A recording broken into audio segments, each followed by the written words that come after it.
You know, when we talk about thinking outside the box, it's a little bit of a cliche term now. It was really cool a couple of years ago, and now everybody says, well, you have to think outside the box. And I think that we've been moving towards that in medicine. Now Harvard Medical School and Cedars-Sinai Hospital in Los Angeles have acupuncture departments and alternative and adjunctive therapy departments. And I think that there's some real benefit. We're going to talk about everybody's philosophy later on adjunctive and alternative therapy.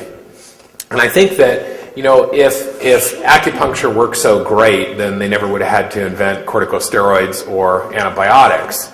But on the other hand, I think there was a time when we threw out the older treatments in Chinese medicine and just went to Western medicine, and now I think the pendulum's swinging backwards or back to center maybe, and that's really what it's more about.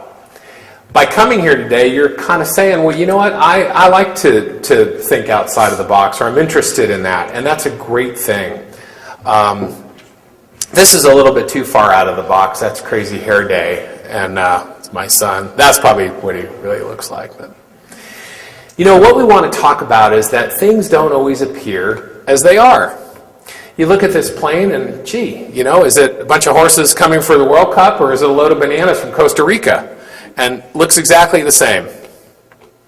When we talk about lameness in a horse, and we're going to talk about lameness in dressage horses, and we think a lot of times that, well, sure, when they're holding their foot up and they have a hoof abscess, yeah, that's an easy one. But that's really not what most of us see in our practice on a regular basis. And when we talk about a horse that's not symmetrical or level, sometimes lameness is kind of like pregnant. You either are or you aren't. You're either lame or you're not. And then we find all these terms that we're more comfortable with. More comfortable is a little bit off, or a tick off, or slightly unlevel. And so it's kind of our job, your job as riders and trainers and professionals, and our job as veterinarians to say, hey, is it mechanical? Did he break his pelvis when he was 6 months old out in the field with his mom, and this is what's left over on the asymmetry? Or is it a painful lameness? And that's mechanical lameness that, is never going to get worse, never going to get better. Is it chronic? Is it neurological? And love the neurological because, I really miss navicular disease. Gosh, any lameness we couldn't figure out, we'd call it navicular, and we were dialed in. We were set. That was a good disease. And then we find out, well, that's hardly any of them ever have navicular disease now that we've got that stupid MRI and all those fancy tools. And neuro's great, though, because when you can't figure it out, you just go, well, it's a little neuro. This is more oftentimes what we deal with when we're looking at the dressage horse.